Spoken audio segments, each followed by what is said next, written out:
இந்த திருவிளையாது நன்றியுள்ளதாக Our Lady of Perpetual உடைய 3625 meeting நடந்தக்கூடிய இந்த குழுவினர்களுக்காக விசேஷமாக இந்த திருவிழை ஒப்புக்கொள்ளப்படுகின்றது. மற்றும் நன்றியுள்ளதாக கார்லின் ஆலின் மற்றும் லாலோ யூசபஸ் ஆந்தனி ஃப்ரூஸ் அருண் ஜோஷுவா மற்றும் ரீனா மதமேரிக்காக கரீலினா அவர்கள் இந்த திருவிழை ஒப்புக்கொள்கின்றார்கள். மற்றும் சேகராஜ் ஜீசஸ் அவர்களுக்காக கரீலினா மற்றும் ஆக்னஸ் பெர்னாண்டஸ் பேட்ரிக் அவர்கள் குடும்பத்தினரும் Iruthaya Prakash Maria Margaret Diana Suresh S A Das குடும்பத்தினர் சபீனா பாஸ்கர் அவருடைய பிறந்தநாள் கொண்டாடுகின்றார்கள். சபீனா பாஸ்கர், எனவே ஹாப்பி பர்த்டே. மற்றும் மறைத்த டிபார்ட்மெண்ட் சோதர் எல்லாருக்காக ஆன்மாவுக்காகவும் ரவீந்திரராம் மைக்கேல் தாஸ் குடும்பத்தினர் திருவிழை ஒப்புக்கொள்கின்றார்கள். மற்றும் ஜோனிட்டா அவருடைய உடல் நலத்துக்காகவும் வினோத்குமார் நந்தினி மேரி அவருடைய கன்ஸ்ட்ரக்ஷன் கம்ப்ளீட் ஆவதற்காக இந்த திருவிழை ஒப்புக்கொள்கின்றார்கள்.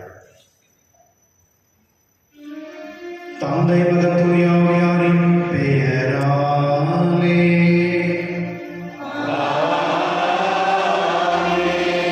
நம் ஆண்டவராகிய இயேசு கிறிஸ்துவின் அருளும் கடவுளின் அன்பும் தூய ஆவியாரின் நட்புறவும் உங்கள் அனைவரோடும் இருப்பதாக.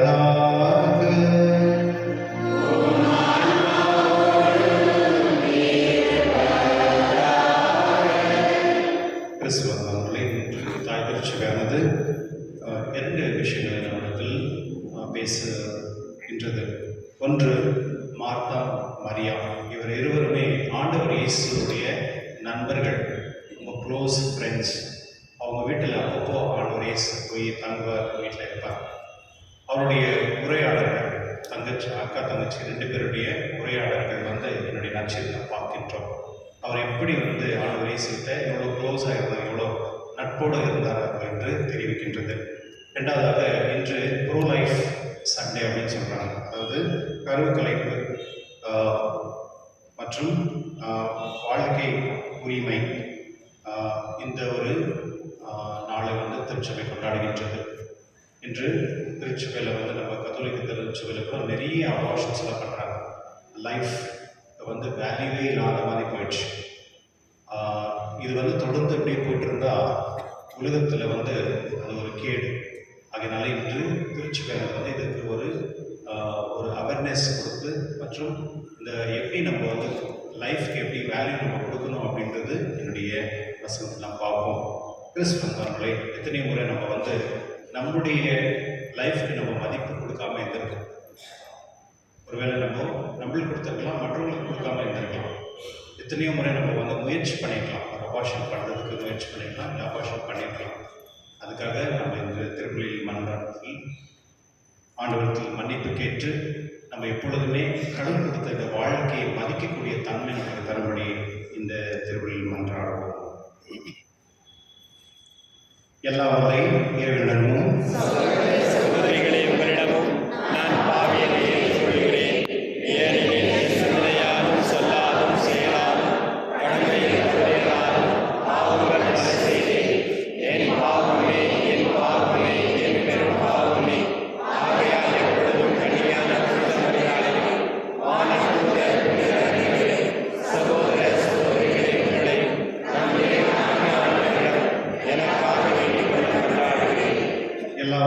நம்ம இதை இறக்க வைத்து நம் பாவனை மன்னித்து நம்ம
இவ்வாறு நம்பிக்கை, எதிர்நோக்கு, அன்பு ஆகியவற்றில் நாங்கள் பற்றிய உம் கட்டளைகளை விழிப்புடனும் ஆர்வத்துடனும் கடைபிடிக்க செய்தருள்வீராக. உம்முடைய தூயாவியான ஒன்றில் இறைவனாய் என்றென்று வாழ்ந்து ஆட்சி செய்கின்ற ஆண்டவரும் உம் திருமகனாகிய இயேசு கிறிஸ்து வழியாக உம்மை மன்றாடுகின்றோம்.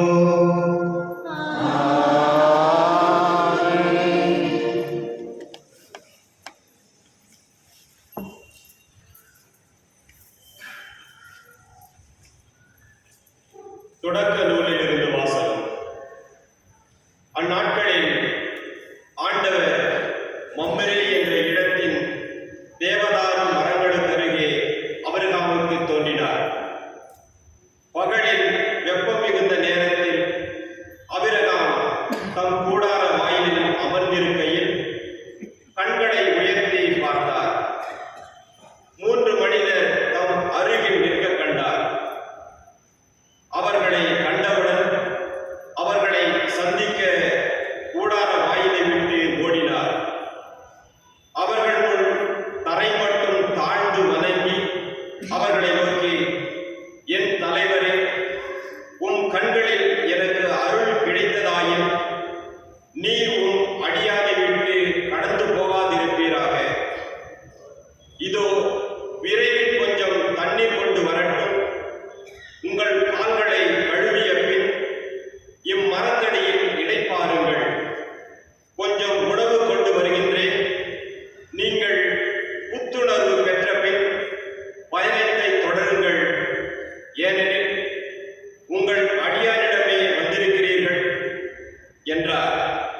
நீர் சொன்னபடியே செய் என்று அவர்களுக்கு பதிலளித்தார். அதை கேட்டு ஆபிரகாம் தம் கூடாரத்திற்கு விரைந்து சென்று சாராவை நோக்கி, விரைவாக 3 மரக்கால் நல்ல மாவை பிசைந்து அப்பம் சுடு என்றார். ஆபிரகாம் மாட்டு மந்தைக்கு ஓடிச் சென்று ஒரு நல்ல இளங்கன்றை கொணர்ந்து வேலைக்காரரிடம் கொடுக்க அவன் அதை விரைவில் சமைத்தான்.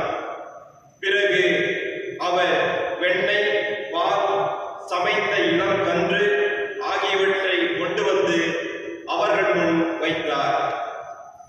அவர்கள் உண்ணும் பொழுது அவர்கள் அருகே மரத்தடியில் நின்று கொண்டிருந்தார்.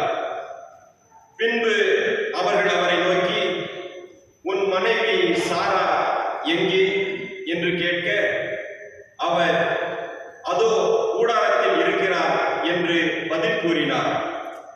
அப்பொழுது ஆண்டவர், நான் இளவேலை காலத்தில் உறுதியாக மீண்டும் உன்னிடம் வருவேன். அப்பொழுது உன் மனைவி சாராவுக்கு ஒரு மகன் பிறந்திருப்பான் என்றார்.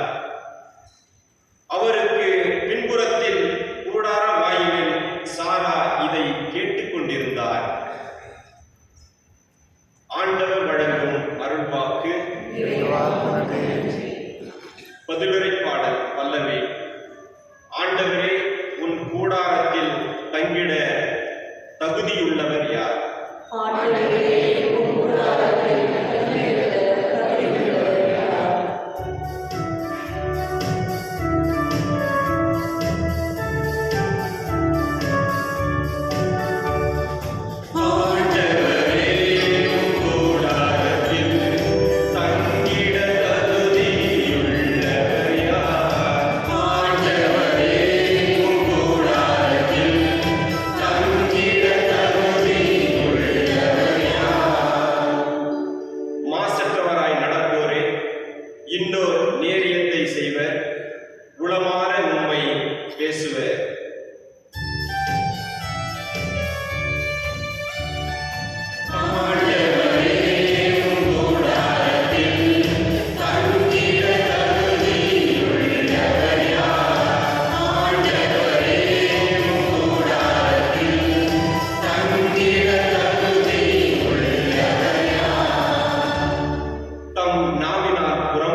தமக்கு துன்பம் வந்தாலும் கொடுத்த வாக்குறுதியை மீறார்.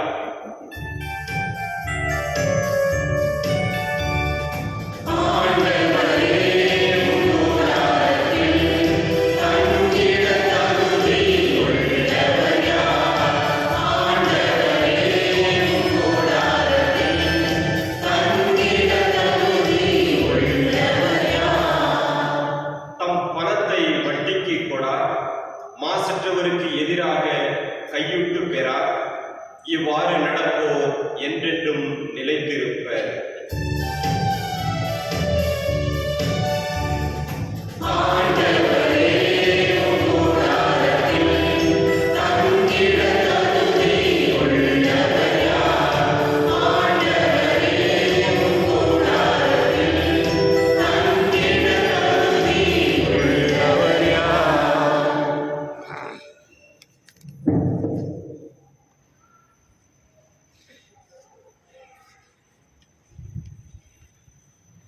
திருத்தூதர் பவுல் கொலோசியருக்கு எழுதிய திருமுகத்திலிருந்து வாசகம். சகோதர சகோதரிகளே, உங்களை பொருட்டு துன்புறுவதில் நான் மகிழ்ச்சி கொள்கிறேன். கிறிஸ்து தாம் உடலாகிய திருச்சபைக்காக வேதனையுற்றார். அவர் மேலும் பட வேண்டிய வேதனையை என் உடலில் ஏற்று நிறைவு செய்கிறேன்.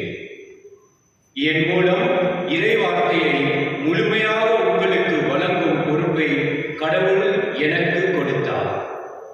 எனவே நான் திருத்தொண்டன் ஆனேன். நான் வழங்கும் இறை வார்த்தை ஊழி ஊழியாக தலைமுறை தலைமுறையாக மறைந்திருந்த இறை திட்டத்தை பற்றியது.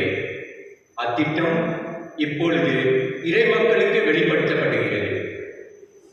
மக்களிடங்களிடையே அது அளவற்ற மாட்சியுடன் செயல்படுகிறது என்பதை தம் மக்களுக்கு தெரிவிக்க கடவுள் திருவுளம் கொண்டார். உங்களுக்குள் இருக்கும் கிறிஸ்துவை பற்றியே அத்திட்டம். மாட்சி பெறுவோம் எனும் எதிர்நோக்கை அவரே அளிக்கிறார். கிறிஸ்துவை பற்றியே நாங்கள் அறிவித்து வருகிறோம். கிறிஸ்துவோடு இணைந்து ஒவ்வொரு முதிர்ச்சி நிலை பெறுமாறு ஒவ்வொருவருக்கும் அறிவுரை கூற முழு ஞானத்தோடு கற்பித்து வருகிறோம். ஆண்டவரின் அருள்வாக்கு. அனைவரும்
அக்காலத்தில் இயேசு ஒரு ஊரை அடைந்தார். அங்கே பெண் ஒருவர் அவரை தம் வீட்டில் வரவேற்றார். அவர் பெயர் மார்த்தா. அவருக்கு மரியா என்னும் சகோதரி ஒருவர் இருந்தார். மரியா ஆண்டவருடைய காலடி அருகில் அமர்ந்து அவர் சொல்வதை கேட்டுக்கொண்டிருந்தார். ஆனால் மார்த்தா பற்பல பணிகள் புரிவதில் பரபரப்பாகி இயேசுவிடம் வந்து, ஆண்டவரே, நான் பணிவிடை செய்ய என் சகோதரி என்னை தனியே விட்டுவிட்டாளே, உமக்கு கவலை இல்லையா? எனக்கு உதவி புரியும்படி அவளிடம் சொல்லும் என்றார். ஆண்டவர் அவரை பார்த்து, மார்த்தா, மார்த்தா, நீ பலவற்றை பற்றி கவலைப்பட்டு கலங்குகிறாய். ஆனால் தேவையானது ஒன்றே. மரியாவோ நல்ல பங்கை தேர்ந்து கொண்டார். அது அவளிடமிருந்து எடுக்கப்படாது என்றார். ஆண்டவரின் அருள்வாக்கு.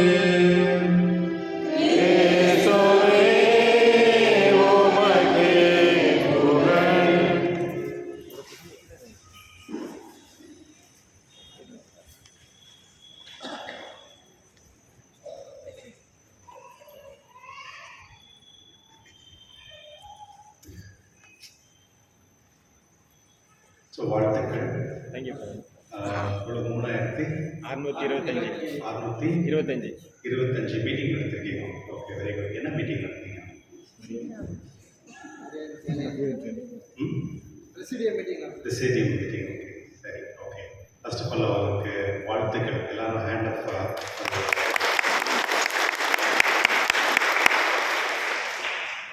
மீட்டிங்க்கு கூப்பிட்றதே பெரிய விஷயம், அந்த மீட்டிங் நடத்துறது இன்னும் பெரிய விஷயம். பட் இருந்தாலும் வாழ்த்துக்கள். சில நேரத்தில் வந்து நம்முடைய முயற்சிகள் வந்து எப்பொழுதுமே தொடர்ந்து தான் இருக்கணும். அதுக்கு இது ஒரு எடுத்துக்காட்டு. இந்த மாதிரி ஒரு பிரசிடியம் வந்து ஒன்றா சேர்ந்து இவ்வளோ வருஷமாக அது ஒரு சாட்சி கொடுக்கும். அந்த சாட்சிக்கு ஏற்ற மாதிரி நம்ம வாழணும். கடவுள் வந்து உங்களை எல்லாரையும் நிறைய ஆசீர்வதித்தோம். மற்ற உங்களுடைய குடும்பத்திலையும் மற்ற இதுக்கு சேர்ந்து இன்னைக்கு மார்த்தா போல நிறைய சேவை செய்ய வேண்டும் நான் வாழ்த்துக்கிறேன். என்னுடைய 2 அனுபவங்கள் நான் இன்னைக்கு பேசுகிறேன்.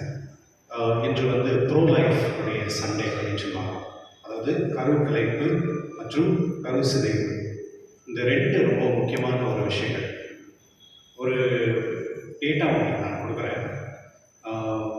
நம்ம இந்தியாவில் வந்து ஒரு வருஷத்தில் வந்து 15 கோடி என்னது இந்த அபார்ஷன் பண்ணுறாங்க அப்படின்னு ஒரு டேட்டா. அது எப்போன்னா 2015 எடுத்த டேட்டா. ஒரு வருஷத்துக்கு 15 கோடி.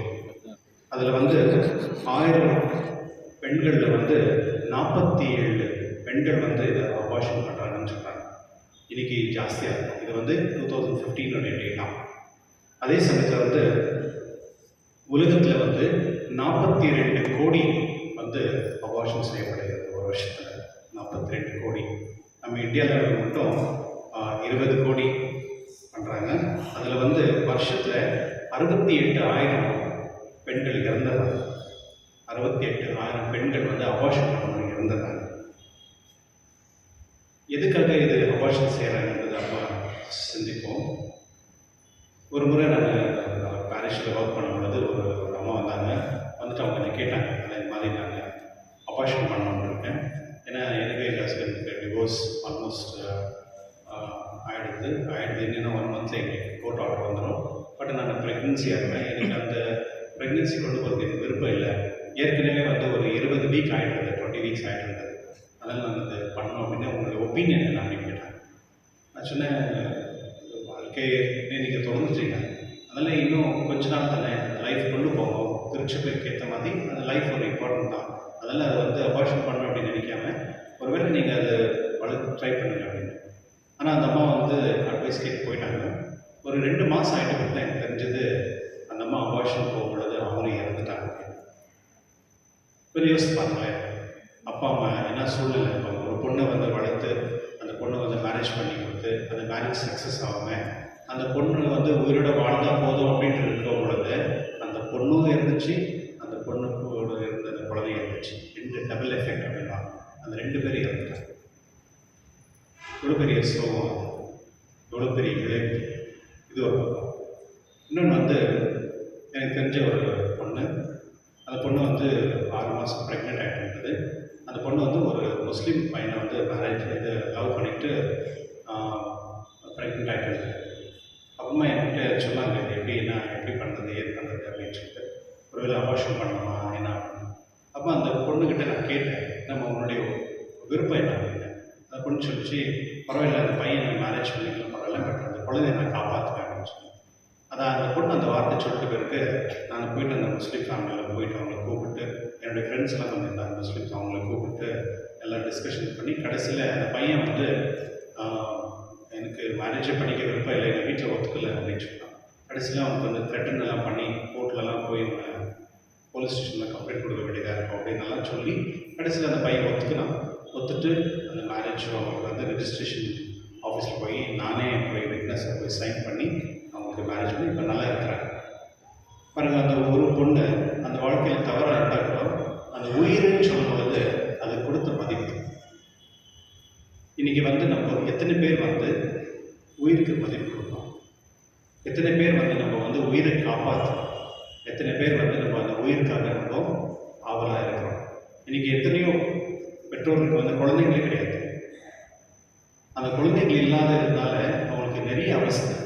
அவங்க ஏஜ் ஆகும் அவங்களுடைய வாழ்க்கை வந்து ரொம்ப கடினமாக இருக்கும். அவங்கள பார்த்துக்கிறதுக்கு யாரும் இருக்க மாட்டாங்க, இல்லை ஒரு ஹாஸ்பிட்டல் என்ன கொண்டு போனப்போ யாரும் இருக்க மாட்டாங்க. ப்ளஸ் நம்மளுடைய உயிர் என்பது வந்து கடவுளால் படைக்கப்பட்டது, அது எப்போதுமே பாதுகாக்க வேண்டும். உயிர் வந்து கடவுளுக்கு சேர்ந்தது. கடவுள் ஒருவர் தான் அதுக்கு அதிகாரம் உண்டு. கடவுள் வந்து உயிர் கொடுப்பவரும் உயிர் எடுப்பவரும் கடவுள் தான். அதனால நம்ம எப்பொழுதுமே உயிருக்கு வந்து நம்ம எப்போதுமே பாதுகாப்பு கொடுக்க வேண்டும். அதுதான், ஒருவேளை நம்ம இங்கெல்லாம் உட்காந்துருக்கீங்க, உங்கள் அப்பா அம்மா வந்து உங்களை வந்து ஒருவேளை இந்த உயிரை நீ கொடுக்காதுன்னா நம்ம யாருமே இங்கே இருக்க மாட்டோம். அப்போது அந்த உயிருக்கு நம்முடைய பெற்றோர்கள் வந்து அந்த உயிர் நம்மளுக்கு கொடுத்ததுக்குனால அது நம்ம நன்றி இடத்துல இருக்கணும். இன்றைக்கி வந்து நிறைய பிள்ளைங்களாம் கேட்பாங்க பசங்களை, அப்பா அம்மாவை, நீ எனக்காக என்ன சம்பாதிச்சு வச்சிருக்க அப்படின்னு. உயிர் மட்டுமே போதும், அதுதான் சம்பாதிக்கிறேன். ஒரு காலத்தில் வந்து நிறைய பிள்ளைகள் இருந்தாங்க வீட்டில், அந்த பிள்ளைகள் இருந்தாங்க, அதுதான் ஆஸ்தின்னு சொல்லுவாங்க, அதுதான் என்ன சொல்கிறது ப்ராப்பர்ட்டி. இன்றைக்கி வந்து நிறைய பேர் வந்து ப்ராப்பர்ட்டின்னா பணமும் பதவியும் இல்லைன்னா வேறு ஏதாவது பொருளும் பார்க்குறாங்க. அது வந்து என்ன சொல்கிறது, அது வந்து அது ப்ராப்பர்ட்டி கிடையாது, அது வந்து ரொம்ப முக்கியமாகவும் கிடையாது, அது வரும் போகும். ஆனால் உயிர் தான் வந்து உண்மையான ஒரு கிஃப்ட். கடவுளால் கொடுக்கப்பட்ட கிரேட்டஸ்ட் கிஃப்ட் வந்து அந்த உயிர். அந்த உயிரை வந்து நம்ம பாதுகாக்க வேண்டும். அதனால என்னுடைய நாளில் வந்து திருச்சபை வந்து இதை பற்றி பேசுறதுக்கு விசேஷமாக அந்த அறிவு கொடுக்கறதுக்காக சில யூத்துங்களுக்கும் பிள்ளைங்களுக்கும் வந்து சொல்லிக் கொடுக்குறாங்க. 9:30 மாஸ் ஆகிட்டு ஒரு ப்ரோக்ராம் வச்சுருக்காங்க. அதனால ஒரு பிள்ளைங்களை அமைச்சுக்கொள்ளுங்க. அவங்களுக்கு வந்து இப்போத்துலேருந்தே அவங்களுக்கு தெரியணும் உயிர்னா என்ன, அந்த உயிர் எங்கிருந்து வருது, அது எப்படி நம்ம பாதுகாக்க வேண்டும், அது எதுக்காக பாதுகாக்க வேண்டும், மற்றும் அதனுடைய மதிப்பு என்ன அப்படின்னு சொல்லிட்டு அதுக்கு வந்து நிறைய ரீசன் கொடுக்குறாங்க. என்ன சொல்கிறாங்கன்னா, அபார்ஷன் வந்து பண்ணுறது வந்து இந்த ஃபைனான்ஷியலி ப்ரிப்பேர்ட் ஆகிடும். அதாவது நான் வந்து குழந்தைய ஆகிட்டுனா எப்படி அதை வந்து வழிநடத்தி போகிறது, அதுக்காக வந்து பணம் இல்லைன்றதுக்காக ஒரு 40%, அதாவது அபார்ஷன் பண்ணக்கூடிய 40% வந்து அந்த ஃபைனான்ஷியல் ப்ரிப்பரேஷன் இல்லாதனால அவங்க அபார்ஷன் பண்ணுறாங்க. ரெண்டாவது வந்து இது நல்ல சமயம் இல்லை, டைம் இல்லை, ஒரு 2 வருஷம் 3 வருஷம் 4 வருஷம் ஆகிட்டோம் அப்படின்னு சொல்லிட்டு அபார்ஷன் பண்ணுறது வந்து 36%. இஷ்யூ வித் பார்ட்னர்ஸ், என் கணவனுக்கோ மனைவிக்கோ பிரச்சனைகள் இருக்கிறதுனால அந்த பிரச்சனைனால வந்து அபார்ஷன் பண்ணுறது வந்து 31%. இந்த ஃபோக்கஸ் இல்லை, அதாவது எனக்கு குழந்தைகள் வேணும் அப்படின்ற ஒரு மனப்பான்மை இல்லாதனால அதனால வந்து அபார்ஷன் பண்ணணும் 29% அப்படின்றாங்க. ப்ளஸ் நம்மளே இது இந்த மாதிரி கூட்டத்தில் இருக்கவங்க நிறைய பேர் இருக்காங்க. சில பேருக்கு வந்து குழந்தைங்களே வேண்டாம் அப்படின்றவங்க இருக்காங்க. சில பேர் ஒரு குழந்தை தான் போதும் இருக்காங்க. சில பேர் 2 குழந்தை போதும். திருமணமே வந்து கடவுளால் அபிஷேகப்பட்டது. இந்த உலகம் படைச்சதுக்கு கடவுள் வந்து திருமணத்தை தான் வந்து பேசுகிறாங்க. அவங்களுக்கு வந்து பெரிய பிள்ளைங்க கொடுத்தாங்க. இன்றைக்கி அப்ராஹாமுடைய நம்ம வாசகம் படிக்கும் பொழுது அவருடைய அந்த 3 பேர் வரும் பொழுது அவர் ஓடி போயிட்டு அவங்களுக்கு சேவைலாம் செய்கிறார். செஞ்சிட்ட பிறகு எங்கே சாரான்னு கேட்குறாங்க. வந்து அவங்க உள்ளே இருக்கிறாங்க. அப்படின்னு சொல்லும் பொழுது, அடுத்த வருஷம் இந்த நேரத்தில் உனக்கு ஒரு குழந்தை இருப்பாங்க. அப்போ அந்த அம்மாவுக்கு வயசு எவ்வளோ தெரியுமா? 70க்கு மேலே. அப்ராமுக்கு வந்து 90க்கு மேலே. ஆனால் அவங்க வந்து நம்பிக்கையோடு அந்த குழந்தைக்காக கேட்குறாங்க. அடுத்து நம்மகிட்ட கேட்டாங்க, உங்களுக்கு என்ன வேணும் அப்படின்னு. அதுக்கு அப்ராம் சொல்கிறார், நம்முடைய விசுவாசம் தந்தை சொல்கிறாரு, எனக்கு ஒன்றுமே வேண்டாம், நான் இதெல்லாம் வச்சு என்ன பண்ணுறோம், எனக்கு பிள்ளைகளே இல்லை அப்படின்னு கேட்குறேன். அதனால கடவுள் வந்து அவருக்கு பிள்ளை சொல்கிறாரு, பாருங்க நட்சத்திரங்கள் பாருங்க, அந்த மாதிரி பிள்ளைகள் நமக்கு கிடைக்கும் அப்படின்னு சொல்கிறார். ப்ளஸ் நம்ம இன்றைக்கு வந்து நம்ம வந்து நம்முடைய உயிருக்கு நம்ம மதிப்பு இருக்குது அப்படின்னு நிறைய பேர் தெரியல. நிறைய பேருக்கு வந்து நான் என்னுடைய லைஃப் என்ன, நான் இவ்வளோ கஷ்டப்பட்டுங்கிறேனே, இவ்வளோ பிரச்சனை இருக்குது, நான் இவ்வளோ படணுமா, நான் இவ்வளோ அவசரப்பட்டுங்கிறேனே, இவ்வளோ சிக்காக இருக்கிறேனே, எனக்கு பணம் இல்லை, சாப்பாடு இல்லை, சரியாக வீடு இல்லை, இந்த மாதிரி குறைகள் நிறைய இருக்கும். இதெல்லாம் ஒரு சிலுவை தான். இது ஒரு வாழ்க்கையில் தேவை இருக்கிற ஒரு சிலுவை. இந்த சிலுவை இருக்கிறதுனால தான் நம்ம மோட்சத்தை அடைய முடியும். ஒருவேளை நம்ம வாழ்க்கையில் எல்லாமே சுகமாக இருந்துச்சுன்னா அப்போ நம்ம மோட்சத்துக்கு எதுக்கு போகணும்? இதுதான் மோட்சம் இல்லையா? அப்போ இங்கேயே நம்ம வாழணும். அதனால கடவுள் கொடுத்த உயிரை வந்து பாதுகாக்க வேண்டிய நம்முடைய கடமை. அது இல்லாமல் மதிக்க வேண்டும். இன்னைக்கு வந்து நிறைய உயிர் எல்லாருக்கும் தெரியும், கடவுள் தான் உயிர் கொடுக்குறாரு அப்படின்னு. ஆனால் நம்ம என்ன பண்ணுறோம், சில உயிரை வந்து மதிக்கிறது இல்லை. அவங்க இந்த கேஸ்ட்டு, இந்த லாங்குவேஜு, இவங்க இந்த இன்னாரு அப்படின்னு சொல்லி அவங்கள வந்து நம்ம தூரம் தள்ளணும், அவங்கள வந்து மதிக்காமல் போகிறோம். அப்போ என்ன மீனிங்னா, கடவுள் படித்த உயிரை வந்து நம்ம மதிக்கலைன்னா அதுக்கு சரியான தண்டனை நமக்கு கிடைக்கும். யாரெல்லாம் வந்து மற்றவங்களை மதிக்கிறது இல்லையோ, கடவுள் அவங்களை மதிக்க மாட்டாங்க, அவருடைய ராஜ்யத்தில் அவங்க சேர்த்துக்க மாட்டாங்க. இது உங்கள் மனதில் எப்போதும் எழுதி வச்சுக்கணும். நம்ம எப்போ மற்றவங்களை மதிக்கிறோமோ அப்போ கடவுளை நம்ம மதிக்கிறோமோன்னு அர்த்தம். ஏன்னா அந்த பர்சனை வந்து கடவுள் தான் படித்தவர். அதனால நம்முடைய வாழ்க்கையில் எப்போதுமே நம்ம வந்து மற்றவங்களுக்கு மதிப்பு கொடுக்க வேண்டும். ஒன்று. ரெண்டாவது வந்து நம்ம வந்து அந்த லைஃப் வந்து எப்போதும் பாதுகாக்கணும். சில வீட்டில் நான் பார்க்குறேன், அப்பா அம்மா ரொம்ப கஷ்டத்தில் இருப்பாங்க, கடவுள்கிட்டெல்லாம் பண்ணிக்கிட்டும் அவங்க போயிட்டு ஹாஸ்பிட்டலில் சேர்த்து அந்த உயிரை காப்பாற்றணுன்றதுக்காக நிறைய முயற்சி செய்யலாம். எனக்கு தெரிஞ்ச ஒரு ஃபாதர் இருக்கார், அவங்க அம்மா ரொம்ப சிக்காயிட்டாங்க. அவங்க ஆல்மோஸ்ட் ஒரு 18 lakhs வந்து கடன் வாங்கிட்டு அவங்க வந்து அந்த உயிர் காப்பாற்றாங்க. கடைசியில் அவங்க வந்து இறந்துட்டாங்க. அப்போ என்ன தெரியுதுன்னா, அந்த உயிருக்கு வந்து அவங்க கொடுக்குற வேல்யூ. நம்மளே இன்று வந்து வாழ்க்கையில் வந்து நிறைய பேர் வந்து உயிருக்கு வந்து மதிப்பு கொடுக்காத நிறைய பேர் இருக்காங்க. ஆனால் கிறிஸ்தவர்களாக நாம் அனைவருமே உயிருக்கு வந்து மதிப்பு கொடுக்க வேண்டியது நம்முடைய கடமை.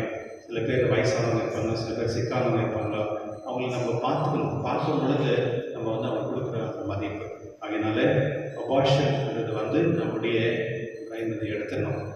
இருக்கலாம், பிரச்சனை இருக்கலாம், சில தவறு இருக்கலாம், இதாக இருக்கலாம். உயிரை கொடுத்த பிறகு அந்த உயிரை காப்பாற்ற வேண்டியது நம்முடைய கடமை. அதனால என்னுடைய திருச்சபையில் வந்து என்னுடைய திருப்பலியில் நாம் விசேஷமாக இந்த அபார்ஷன் பண்ணுறவங்களுக்கும் மற்றும் இனிமேல் பண்ணாத இருப்பதற்கும் அதுக்காக நம்ம செபிப்போம். இன்று விசேஷமாக நற்செய்தியை நாம் பார்க்கும் பொழுது மரியா, மார்த்தா இவர் 2 பேருடைய ஒரு அழகான ஒரு குடும்பம். அவங்களுடைய பிரதர் வந்து லாசரஸ். ஆண்டவர் இயேசு வந்து இந்த வீட்டுக்கு அப்பப்போ அந்த வழியில் போகும்போதெல்லாம் வீட்டில் போவாங்க. ஒரு முறை ஆண்டவர் இயேசு ஒரு வீட்டுக்கு போகிறாங்கன்னா அவங்க கிட்ட வந்து 12 பேர் சிஸ்டருங்க, அது இல்லாமல் ஊரில் இருக்கிறவங்கெல்லாம் வருவாங்க. ஏன்னா நிறைய பேர் வந்து ஆண்டவர் இயேசு பற்றி கேட்கும்போது நிறைய இருப்பாங்க. ஒரு 50 பேர் 100 பேர் இருப்பாங்க. ஒரு 50 பேர் 100 பேருக்கு சமையல் செய்வது வந்து ஒரு ஈஸி கிடையாது இல்லையா? இன்னைக்கு பார்க்கும் பொழுது மார்த்தாவும் மரியாவும் அந்த துடுதுடுப்பாக இருப்பாங்க. அந்த ஆண்டவரை நான் பணிவிடை செய்ய என் சகோதரி என்னை தனியை விட்டுவிட்டால் உமக்கு கவலை இல்லையா, எனக்கு உதவி கூறும்படி அவரிடம் சொல்லுங்கள் என்றார். அங்கே பாருங்கள், அந்த உரிமை கடவுள்கிட்டையும் அவங்கள்ட்ட இருந்த உரிமை. யார் வந்து இந்த மாதிரி பேச முடியும்? யார் வந்து ஒரு ரொம்ப க்ளோஸாக இருப்பாங்க? ஒரு முறை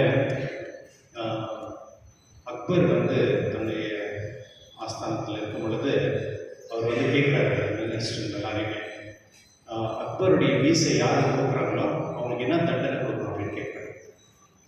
அக்பர் வந்து ஒரு பெரிய அரசர் இல்லையா? ஒரு அரசனுடைய வீசை யாராவது கொடுக்குனாங்கன்னா அவங்களுக்கு என்ன தண்டனை கொடுக்கணும்?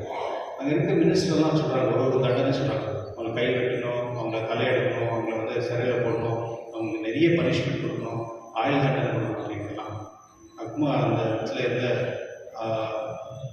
உயிர்கள் இருந்தால அவர்கிட்ட அரசு ப்ரொஃபஸரை கேட்குறாரு, நீ என்ன சொல்கிற அப்படின்னு. அவங்களுக்கு சாக்லேட் கொடுக்கணும் அப்படின்றாரு. சாக்லேட் கொடுக்கணுமா? எல்லாரும் சொல்கிறாங்க தண்டனை நீ சாக்லேட் கொடுக்கணுன்ற. அப்போ அவர் சொல்கிறாரு, உங்களுடைய மீசை முழுக்கு வந்து யாருனால முடியும்? உங்கள் பேரனால் தான் முடியும். அப்போ உங்கள் பேரனை வந்து நீங்கள் வந்து கைவிட்டுவீங்களா அப்படின்னு கேட்கும் பொழுது, அப்போது அவருக்கு அது அந்த அதனுடைய அர்த்தம் என்ன அப்படின்னா, யார் வந்து கடவுள்கிட்ட வந்து ரொம்ப க்ளோஸாக இருப்பாங்களோ கடவுள் நம்ம வார்த்தையை கேட்பார். அதுதான் வந்து மோசை கூட தான் நடக்குது. மோசை கூட வந்து அவர் அந்த இனத்தை வந்து அழிக்கணும் அப்படின்னு சொல்லும் பொழுது அவர் வந்து பேசுகிறாரு, என்ன இறைவன் நீங்கள் தவறு செஞ்சால் கரெக்டாக அவங்களெல்லாம் போய் நீ என்னத்தை பனிஷ்மெண்ட் பண்ணுற அப்படின்னு சொல்லும் பொழுது கடவுள் வந்து ஏற்கனவே முடிவு பண்ணதை வந்து மாற்றி கொடுக்குறார். அப்போது என்ன அர்த்தம் அப்படின்னா, நம்ம கடவுள்கிட்ட எப்போ நெருக்கமாக இருக்கிறோமோ அப்போ கடவுள் நம்முடைய வார்த்தையை கேட்பார், நம்ம சொல்றதையும் கேட்பார். அதுதான் அழகு. என்னுடைய நற்செய்தியில் நம்ம அதை தான் பார்க்குறோம். அந்த அம்மா வந்து நான் நிறைய வேலை செஞ்சுட்டு இருப்பாங்க கிச்சனில். நான் கூட போகிற யாருன்னா வீட்டுக்கு போனால் ஜவ் பண்ணுறப்போ கிச்சனில் போயிட்டு சில பேர்லாம் அந்த மாதிரியே வாழ்க அப்படின்னு சொல்லி கிச்சனில் காஃபி டீ எல்லாம் வச்சுட்டு இருப்பாங்க. அவங்களுக்கு என்னென்னா ஃபாதர் வந்தார், அவங்களுக்கு எத்தனை பண்ணணும் அப்படின்றதுக்காக கிறிஸ்துவனுடைய. ஆனால் ஆண்டவர் இயேசு வந்து இன்னொரு வார்த்தை சொல்கிறார், மார்த்தா மார்த்தா நீ பலவற்றை பற்றி கவலைப்பட்டு கலங்குகிறாய், ஆனால் தேவையானது ஒன்றே, மரியாவோ நல்ல பங்கை தேர்ந்தெடுத்து கொண்டாள் அப்படின்னு சொல்லுது. அதாவது பாருங்க, சில நேரத்தில் வந்து நம்ம கோயிலுக்கு வரும் பொழுது கடவுளுடைய வார்த்தையை நம்ம கேட்கணும். சில நேரத்தில் நான் பார்க்குறேன், மொபைல் பண்ணிருப்பாங்க, ஏதாவது நோண்டு இருப்பாங்க, எங்கேயோ கவனிச்சுட்டு போகணும், அப்போ ஏன்னா இன்னைக்கு போயிட்டு மாஸ் முடிச்சுட்டு போயிருக்கு, என்ன சமையல் செய்யலாம் அப்படியெல்லாம் யோசிச்சுட்டு இருப்பாங்க. சில நேரத்தில் வந்து இங்கே வந்து பார்த்தா எல்லாம் பிளானிங்கே நடக்கும். சர்ச்சில் வந்து பார்த்தா பிளானிங்கே நடக்கும். சரியாக கவனிக்க மாட்டாங்க. இன்றைக்கி எவ்வளோ பேர் நான் ஃபஸ்ட் ரீடிங் என்ன அப்படின்னு நான் கேட்டேன், எவ்வளோ பேர் சொல்லுவாங்க? கவனிக்க மாட்டாங்க. கடவுளுடைய வார்த்தை கேட்பவர்கள் வந்து அவர் மனதில் எப்போதுமே சொல்றது ஒரு அமைதி இருக்கும். கடவுளுடைய வார்த்தை கேட்பவர்கள். இன்னொன்று மட்டும் நீங்கள் பாருங்கள், உலகத்தில் இருக்கிற எல்லா இன்டலெக்சுவல் பீப்புள், சயின்டிஸ்ட், அவங்க எல்லாம் வந்து யாருன்னா குட் லிசனர் அப்படின்னு சொல்லுவாங்க. நல்லா கேட்பாங்க. பாடம் நடத்தும் பொழுது யார் வந்து சரியாக காதில் கேட்கிறார்களோ அவர்கள் மட்டுமே ரொம்ப இன்டலெக்சுவல் ஃபஸ்ட் ரேங்க் நல்லா வருவாங்க. அதுபோல தான் ஒருவேளை நீங்கள் வந்து கடவுளுடைய வார்த்தை வந்து சரியாக கேட்டுக்கிட்டீங்கன்னா நீங்களும் வந்து ஃபஸ்ட் ரேங்காக இருப்பீங்க. ஃபஸ்ட் ரேங்க்னா என்ன? கடவுள்கிட்ட க்ளோஸாக இருப்பீங்கன்னு அர்த்தம். கடவுளுடைய வார்த்தைக்கு நம்ம எப்படி எவ்வளோ வந்து நம்ம மதிப்பு கொடுக்குறோமோ அவ்வளவும் வந்து அது வந்து நம்மளுக்கு அந்த உணர்ச்சியும் கடவுள் வந்து அந்த சக்தி நம்மளுக்கு கிடைக்கும்.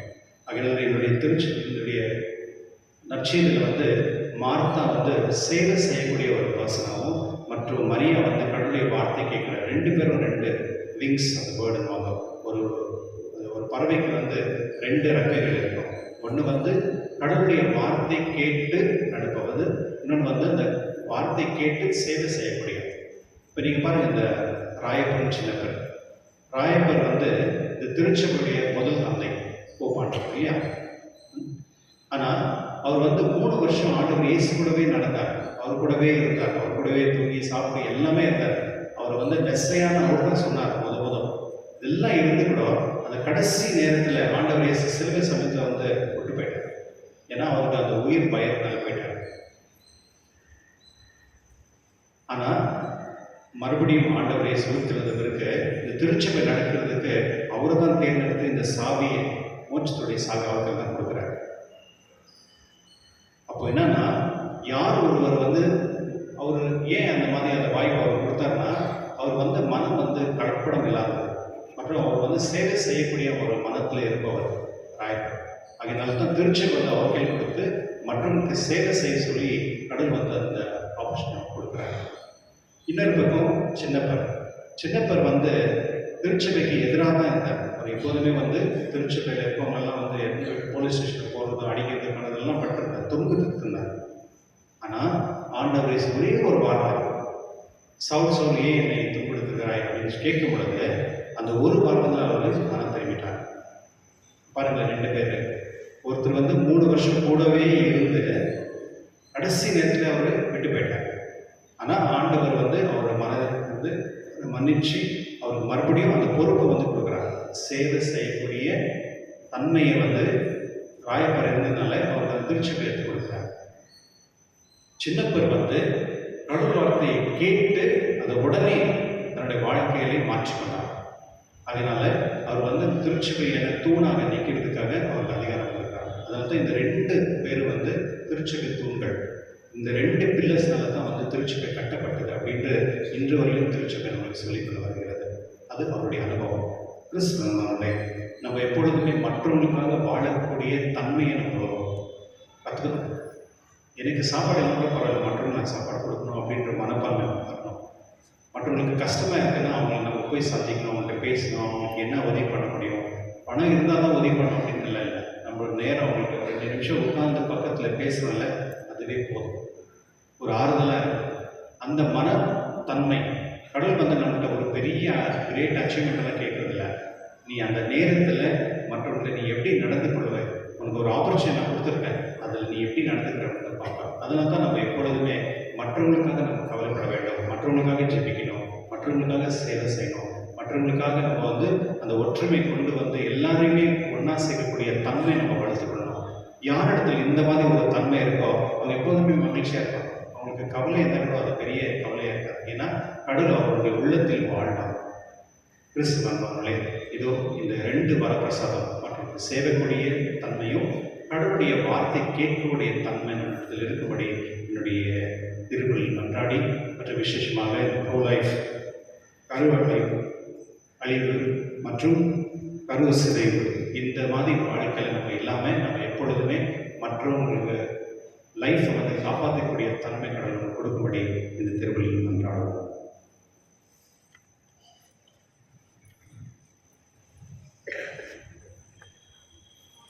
எழுந்து நின்று நம்முடைய சுவாசத்தை நீப்போம். விண்ணகமும் மன்னகமும் காண்பவை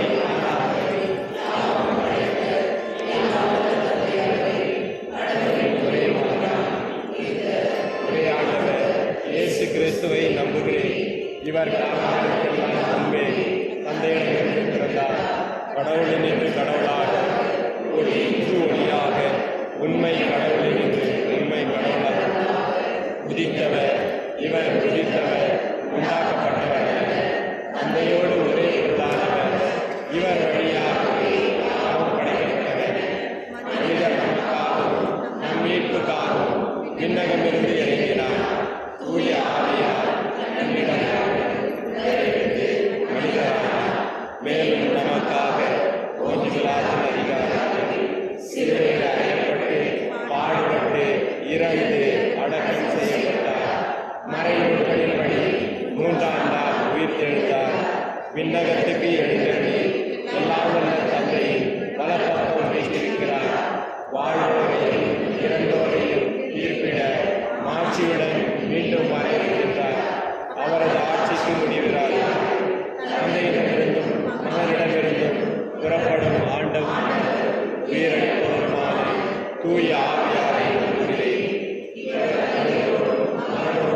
ஒன்றாக ஆராதனையும் ஆட்சியும் பெறுகின்றார்.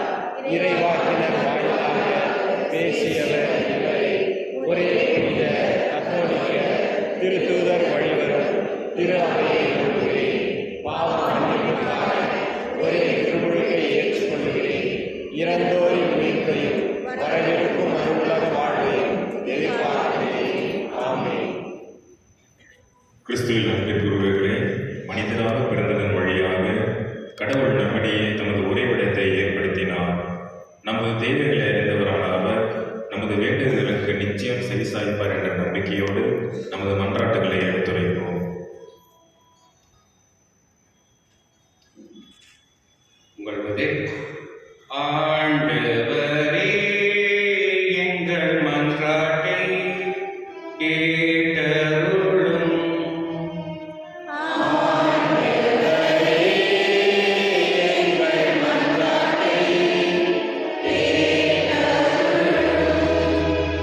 நமது திரு அவைக்காக மன்றாடுவோம்.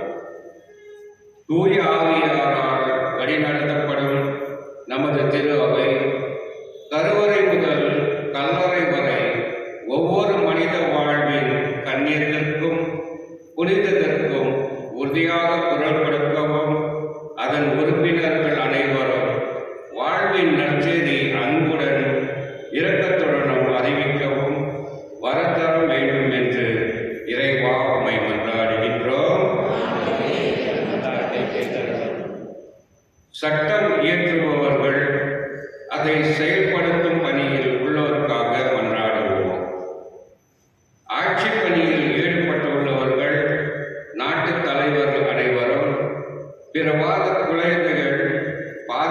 உள்ளானவர்கள், சமுதாயத்தின் விளிம்பு நிலை மனிதர்கள் ஆகியோரை பாதுகாக்கும் சட்டங்களை இயற்றவும், ஒவ்வொரு மனித உயிரையும் புனிதமாக மதிக்கும் கலாச்சாரத்தை நோக்கி மக்களை வழிநடத்தவும் உதவிட வேண்டும் என்று இறைவா உம்மை மன்றாடுகின்றோம்.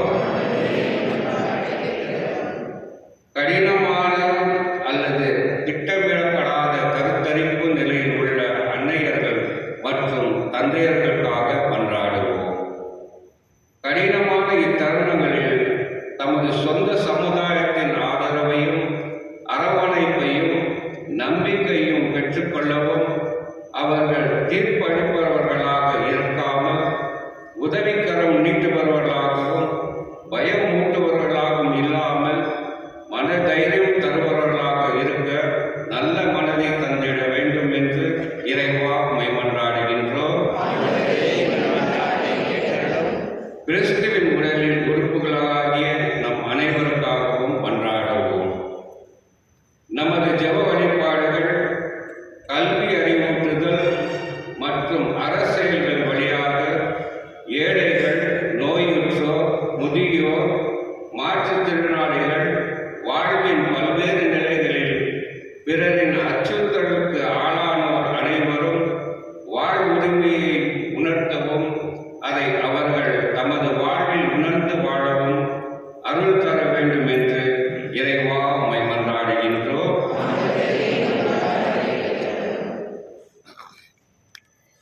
இரக்கமே உருவான இறைவா, நீர் உமது மெய்யான அன்பால் உலகத்தை ஈர்த்து உமது ஒரே திருமகனை உலகிற்கு அனுப்பினீரே. ஒவ்வொரு உயிரின் மதிப்பையும் நாங்கள் உணர்ந்து கொள்ளவும், உடைந்த உள்ளங்களை உமது அன்பால் ஒட்ட வைத்து நிறைவாகவும் எங்களுக்கு அருள்வீராக. எங்கள் ஆண்டவராகிய இயேசு கிறிஸ்துவின் வழியாக உம்மை மன்றாடுகிறோம்.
சகோதர சகோதரி நம் அனைவருக்கும் திருவள்ளி எல்லா தந்தையாக எனக்கு ஏற்றதாகபடி செவியுங்கள். நம் ஆண்டவர் தமது திருப்பெயரின் புகழ்ச்சிக்காகவும் ஆட்சிக்காகவும் நமது நன்மைக்காகவும் புனித திருவயனத்தின் நலனுக்காகவும் உமது கைநெறி திருப்பலியை ஏற்றுக்கொள்வாராக.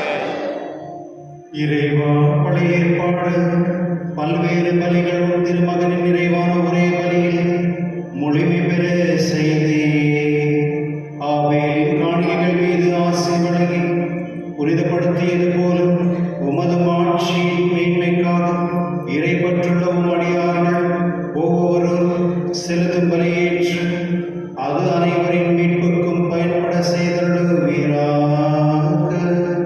எங்கள் ஆண்டவராகிய இயேசு கிறிஸ்து வழியாக உம்மை மன்றாடுகின்றோம்.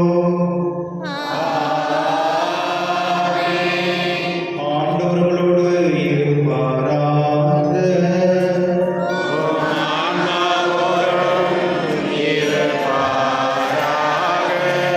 இது எங்களை மேலே எழுப்புங்கள்.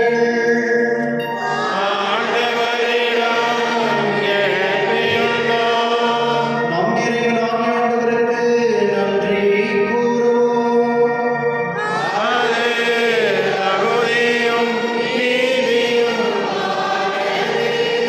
ஆண்டவரே, தூயரான தந்தையே, என்றுமுள்ள எல்லாம் வல்ல இறைவா, எந்நாளும் எவ்விடத்தில் நாம் உமக்கு நன்றி செலுத்துவது மெய்யாகவே தகுதியும் நீதியும் ஆகும். எங்கள் கடமையும் மீட்புக்குரிய செயலுமாகும். பாஸ்கா மறைநிகழ் வழியாக கிறிஸ்து புரிந்த ஒரு செயலிதுவே தேர்ந்தெடுக்கப்பட்ட வழிமரபின் அரசு பொருட்களின் கூட்டத்தினரே, புனித மக்களினால் தான் அவரது உரிமை சொத்தான மக்கள் என்னும் ஆட்சிமை நாங்கள் இப்பொழுது அடையுமாறு எங்களை பாவத்திலிருந்தும் சாவின் பிடிப்பிலிருந்து அழைக்க அவர் திருவிழமானார். இவ்வாறு இருளிலிருந்து உமது வேதாவளிக்கு அழைக்கப்பட்டு நாங்கள் உமது வல்லமையை அவருக்கு எடுத்துரைக்க சிந்தனையினால் ஆகவே வானதூதரோடும் அரியணையில் அமர்வோர் தலைமை தங்குவோரோடும் வானைப்பனைகளின் அணிகலனோடும் சேர்ந்து நாங்கள் உமது மாட்சிமை புகழ்ந்து பாடி முடிவென்றே பாடுவது.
ஆண்டவரே, நேர்மையாகவே தூயவர் தூய்மை அனைத்துக்கும் ஊற்று. ஆகவே உம்முடைய ஆவியோடு தீர்மானங்களை தூய்மைப்படுத்த வேண்டியிருக்கிறோம். இவ்வாறு எங்கள் ஆண்டவர் இயேசு கிறிஸ்துவின் உடலும் இரத்தமாக எங்களுக்கு மாறுவனவாக.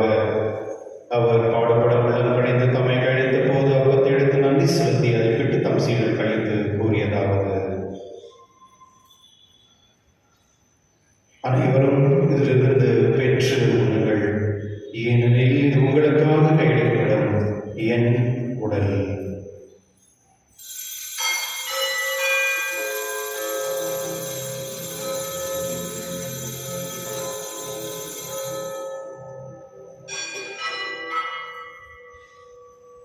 அவனமே இரவு இறுதி அருந்திய பின் கிண்ணத்தை எடுத்து மீண்டும் உமக்கு நன்றி கூறி தம் சீடர் கழித்தவர் கூறியதாவது: அனைவரும் இதிலிருந்து பெற்று பருகுங்கள், ஏனெனில் புதிய நிலையான உடன்படிக்கைக்கு உரிய என் ரத்தத்தின் கிண்ணம். இது பாவ மன்னிப்புக்கென்று உங்களுக்காகவும் பலருக்காகவும் சிந்தப்படும். இதை நினைவாக செய்யுங்கள்.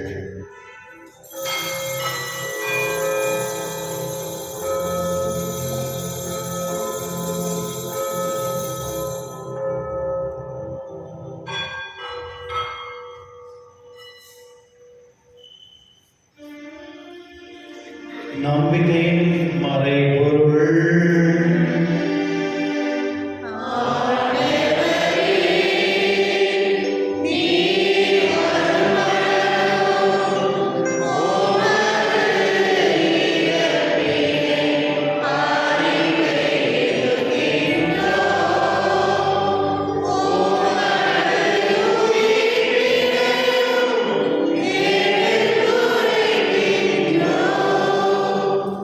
ஆகவே ஆண்டவரை நாங்கள் கிறிஸ்து இறைப்பினியும் உயர்ந்து நின்று கூர்ந்து வாழ்ந்து தன் அப்பத்தை மீன்பளிக்கும் கிண்ணத்தையும் உமக்கு ஒப்புக் கொடுக்கின்றோம்.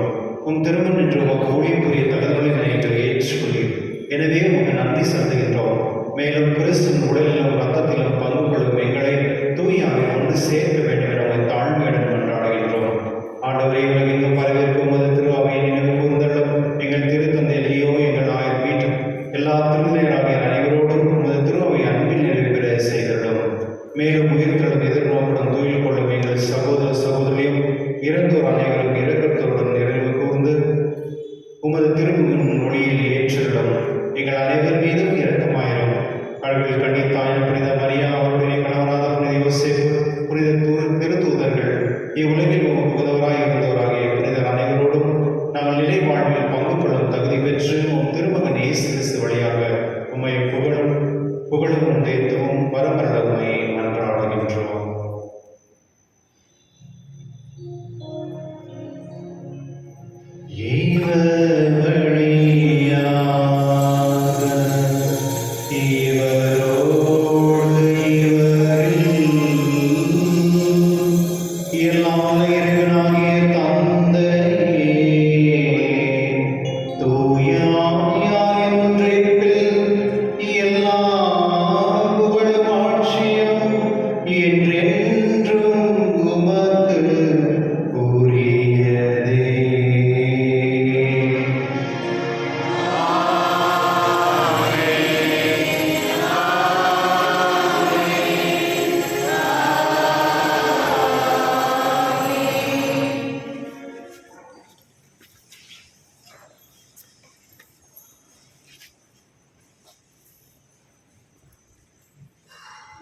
கிறிஸ்துவர் தங்களை உயிர் கொடுத்த ஆண்டவருக்கு நன்றி செலுத்தி இந்த உயிர் மூலியமாக கடவுளுக்கு ஆராதிக்கவும் மற்றும் அவரை போற்றவும் தேவருக்கு வரப்பு தரும்படி இந்த நேரத்தில் பயபக்தியுடன் ஆண்டவர்கள் மன்றாடுவோம்.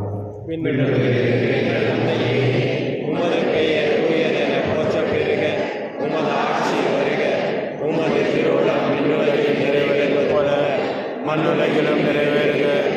எங்கள் அன்றாட உணவை இன்று எங்களுக்கு தாரும். எங்களுக்கு எதிராக குற்றம் செய்வோரை நாங்கள் மன்னிப்பது போல எங்கள் குற்றங்களை மன்னியும். எங்களை சோதனைக்குட்படுத்தாதையும் தீமையிலிருந்து எங்களுக்கு தரும். ஆண்டவரை தீமையிலிருந்து எங்களை விடுவித்து எங்கள் வாழ்நாளின் அமைதி கருடன் உம்மை கொண்டாடுகின்றோம். உமது இரக்கத்தின் உதவியால் நாங்கள் பாவத்திலிருந்து எப்பொழுது விடுதலை பெற்று யாதும் கலக்கமின்றி நலமாய் இருப்போமாக. நாங்கள் எதிர்நோக்கி இருக்கும் பேரின்பத்துக்காகவும் எம் மீட்பராகிய இயேசு கிறிஸ்து வருகைக்காகவும் காத்திருக்கின்றோம். ஏனெனில் ஆட்சியும் வல்லமையும் ஆட்சியும் என்றென்றும் உமது. ஆண்டவர் இயேசு கிறிஸ்துவை அமைதி உங்களுக்கு விட்டு செல்கிறேன், என் அமைதி உங்களுக்கு அளிக்கின்றேன் என்றும் திருத்தூதருக்கு மொழிகிறேன். எங்கள் பாவங்களை பாராமல் உமது திருவையின் நம்பிக்கை கண்ணோக்கி உமது திருவுளத்திற்கு ஏற்ப அதற்கு அமைதி ஒற்றுமை அளித்திருக்கிறாக.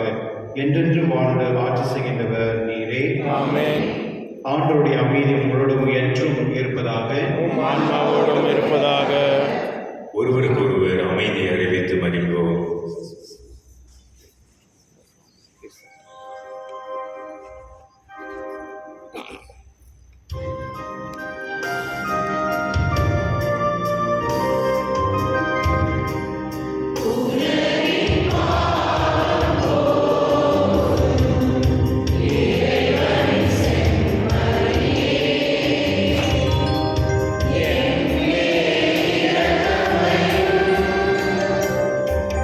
Oh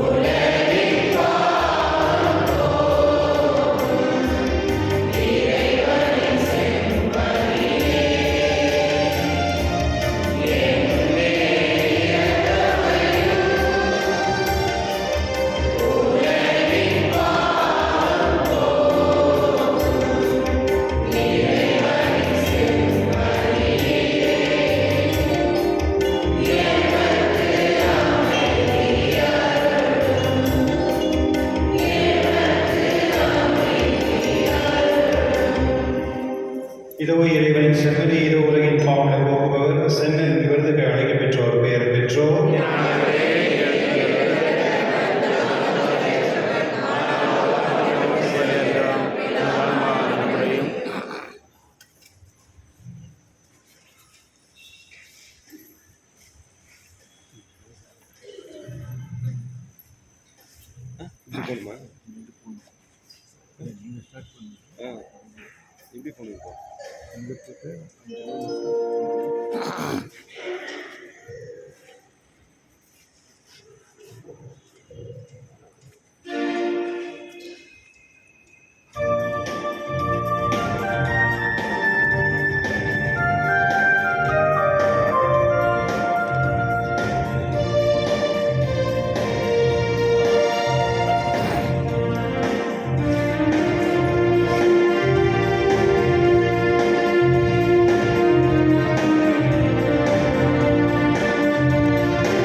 விண்ணக தந்தையே, உம் திருமகனும் எம் சகோதரனுமான இயேசு கிறிஸ்துவே, நீர் எங்களுக்கு வழங்கிய நம்பிக்கையும் தூய ஆவியார் வழியாக எங்கள் இதயங்களில் நீர் பற்றிய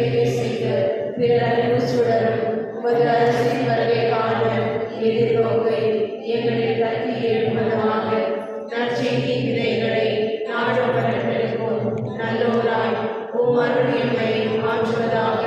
தீமையின் ஆற்றல்கள் மறைந்து உம் ஆட்சி நீடித்து ஒளிரும் பொழுது மாநில உலகளும் முழு ஆண்டுகளிலும் புதிய விண்ணகம் புதிய மண்டகம் நோக்கிய காப்புகளில் மாற்றம் பெறுவதாக. யூபிலி கொண்டாட்டத்தை அருள் விண்ணக செல்வங்களுக்கான ஆர்வத்தை எதிர்நோக்கி திருப்பயணிகளாக எம்மில் தூண்டி எழுப்பதாக. அதே அருள் எம் மீட்பரின் மகிழ்ச்சியையும் அமைதியையும் அகிலத்திற்கும் அளிப்பதாக. என்றென்றும் போற்றுதற்குரிய எம் கடவுளாகிய உலகே ஆட்சியும் புகழும் என்றும் என்றும் உரிதாக. ஆமென். மன்றாடுவோமாக. ஆண்டவரே, விண்ணக மறை நிகழ்வுகளில் நீர் நிறைவு செய்த உம் மக்களுடன் கனிவாய் தங்கியிருக்க உம்மை வேண்டுகின்றோம்.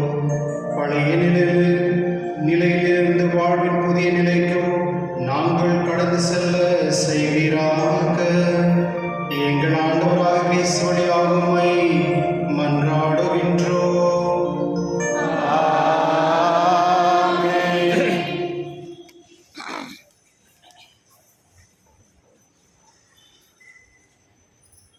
சாதாரண காலத்தின் 16ஆம் ஞாயிறு கிறிஸ்துவர் முறை சிறு பிள்ளைகள் வந்து நம்ம பாரிஷில் நிறைய பேர் இருக்காங்க. ஆனால் சில பேர் மட்டும்தான் கோயிலுக்கு வராங்க, கேடிசம் வராங்க. அதில் நான் வந்து ஒரு ஃபார்ம் ஃபில் பண்ணுறதுக்கு கொடுத்துருக்கேன். அந்த ஃபார்ம் வந்து பெற்றோர்கள் நீங்கள் ஃபில் பண்ணணும் உங்கள் பசங்களுக்கு. அதாவது 1 to 10 இருக்க பசங்க வந்து கம்பல்சரியாக கேடிசம் வரணும். சனிக்கிழமையில் இருக்கும். அந்த ஃபார்ம் வந்து 100 rupees ஃபார்ம். நீங்கள் வந்து ஃபார்ம் ஃபில் அது ஃபார்ம் வாங்குறதுக்கு 100 rupees நீங்கள் பே பண்ணுறதா இருக்கும். இந்த 100 ரூபா வந்து பிஷப் ஹவுஸ் போகும். அவங்க வந்து ஒரு கேடிசம் புக்கும் ப்ளஸ் ரெஜிஸ்ட்ரேஷன் கொடுப்பாங்க.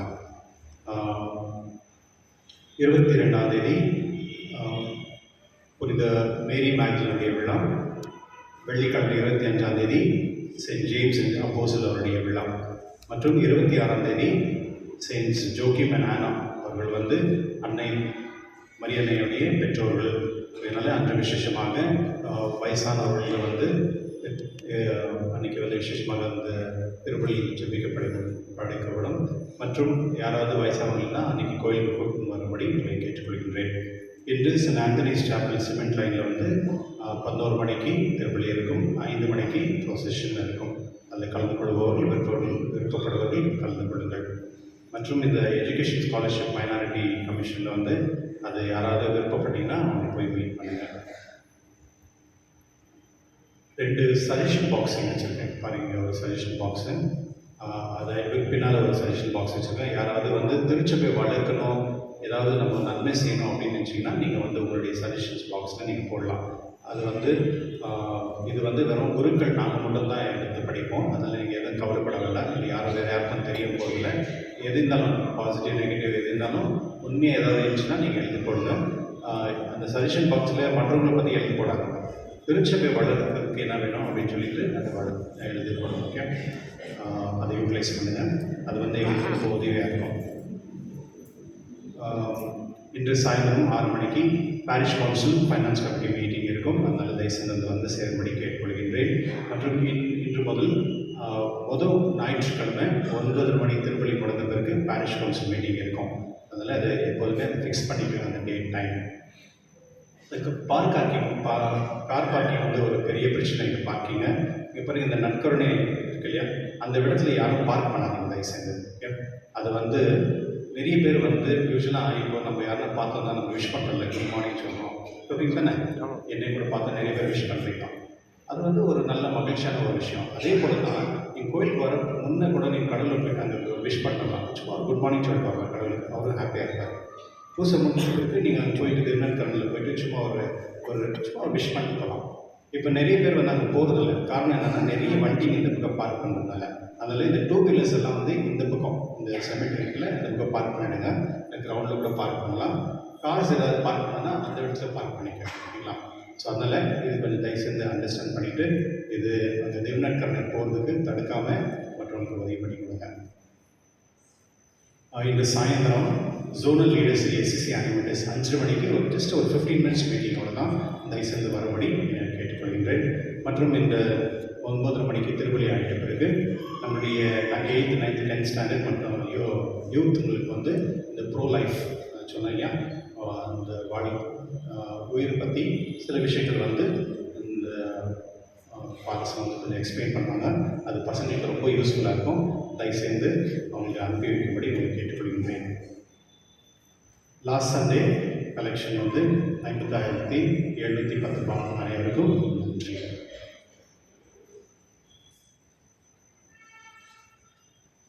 எழுந்திருப்போம்.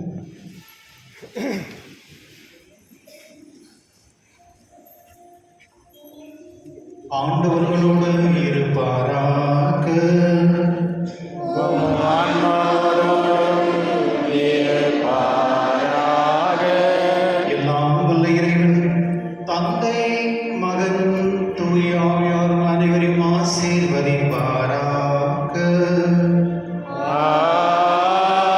ஆமென். வாழ்வுரிமையின் அன்பை பெற்றவர்களாய் வாழ சென்று வாருங்கள். திருப்பலி நிறைவேறிற்று. இறைவனுக்கு நன்றி.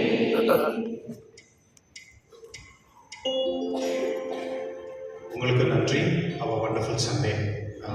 சீக்கிரமாக அடுத்த மாதம்